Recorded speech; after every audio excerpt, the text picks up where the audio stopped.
Hola a todos y a todas. El día de hoy les voy a hablar de la resiliación.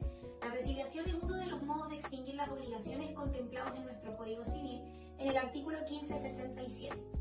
Los modos de extinguir, a grandes rasgos, son hechos o actos a los que la ley le atribuye el valor de hacer cesar los efectos de las obligaciones. Entre ellos encontramos a la resiliación, que precisamente es un acto y no un hecho. ¿Por qué? Porque su naturaleza jurídica es la de una convención. Recordemos, un acto jurídico bilateral, en este caso extintivo. La resiliación está contemplada en el artículo 1567 del Código Civil. A diferencia de los modos de extinguir que están enumerados en este artículo, la resiliación está en su inciso primero y se define de la siguiente manera: una convención en que las partes interesadas, siendo capaces de disponer libremente de lo suyo, consienten en darla por nula. De esta manera tenemos que la resiliación es un acuerdo de voluntades o una convención por medio de la cual las partes, con la capacidad de disponer de lo suyo, dejan sin efecto un acto jurídico previamente celebrado por ellas, de manera que las obligaciones que emanaban de ese acto jurídico se extinguen.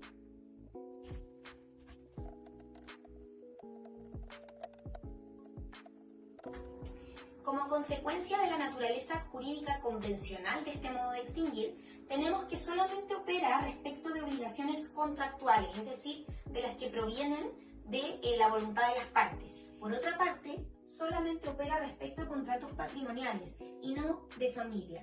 ¿Por qué se producen estas dos situaciones? Justamente porque la resiliación es una convención que implica la renuncia a los derechos que emanaban del acto que las partes dejan sin efecto.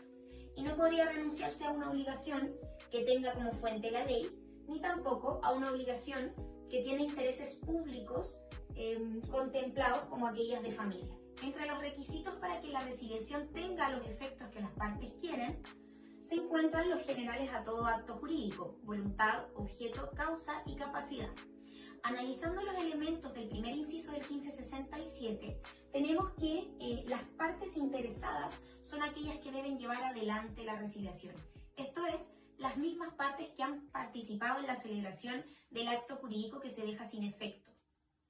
Por otra parte, tenemos que las partes deben tener capacidad de disposición. No basta con la capacidad general para contratar. ¿Por qué? Y volvemos a lo que hablábamos antes, porque la resiliación es una convención que implica renunciar a los derechos que emanaban del acto que las partes dejan sin efecto. En tercer lugar, se requiere del consentimiento de ambas partes. La jurisprudencia ha considerado que el consentimiento en la resiliación debe llevarse adelante a través de las mismas solemnidades por las que se manifestó en el contrato que las partes están dejando sin efecto. Sin embargo, parte de la doctrina, como por ejemplo René Ramos Pasos, consideran que esto no es correcto porque las solemnidades son de derecho estricto y ahí donde el legislador no las establece, no deben agregarse. Finalmente, y el último requisito que parte de la doctrina ha considerado relevante, es que las obligaciones estén pendientes. Pasemos a analizarlo. Respecto al requisito de que las obligaciones estén pendientes, la doctrina está dividida.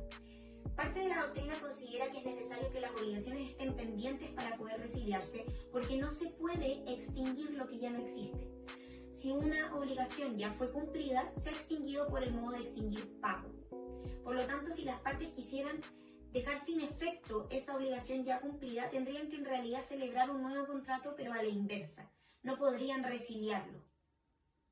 Por ejemplo, si A le vendió una casa a B, y ya se cumplió la obligación de entregar la casa y de pagar el precio, las partes no podrían resiliarla, sino que para volver al estado de cosas anterior al cumplimiento de esas obligaciones, tendrían que celebrar un contrato inverso, es decir, B tendría que venderle la misma casa a A. En segundo lugar, tenemos que parte de la doctrina opina que es posible resiliar tanto las obligaciones pendientes como las obligaciones cumplidas. Esto porque en el artículo 1567 el legislador establece que la resiliación se produce cuando las partes consienten en dar por nula una obligación. Y los efectos de la nulidad justamente son los efectos retroactivos relativos a las obligaciones cumplidas. De esta manera, esta parte de la doctrina cree que la resiliación implica el efecto retroactivo propio de la nulidad. Sin embargo, esta situación situación ha sido criticada por gran parte de la doctrina, porque cuando el código establece que las partes consienten en dar por nula la obligación, en realidad se estaría refiriendo a que la dejan sin eficacia por su mera voluntad. No hay una nulidad en los términos de la ineficacia por un vicio intrínseco del acto, sino por una decisión de las partes. Entre los efectos que tiene la resiliación, tenemos que las obligaciones quedan sin efecto. Sin embargo, el código se ha referido a la nulidad. Dice que por medio de la resiliación, las partes consienten en darla por nula, ¿cierto?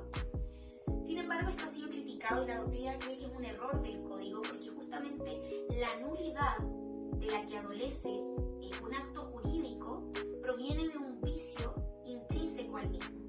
Sin embargo, en la resiliación no existe necesariamente este vicio y la extinción de los efectos de la obligación proviene de la voluntad de las partes. Por otra parte, la nulidad en los términos de los vicios de los actos debe ser declarada por sentencia judicial. Y sin embargo, en la resiliación son las partes las únicas que establecen el fin de los efectos de las obligaciones. Por otra parte, tenemos que en general se ha considerado que la resiliación tiene efectos hacia el futuro, justamente para evitar perjudicar a terceros que hayan podido celebrar algún acto jurídico en relación al acto jurídico que las partes dejan sin efecto. Pero en realidad las partes podrían establecer efectos retroactivos de la resiliación siempre que las afectara solo a ellas. Para proteger los derechos de terceros, la resiliación les es inoponible siempre que ellos hayan adquirido derechos en virtud del acto que se recibe.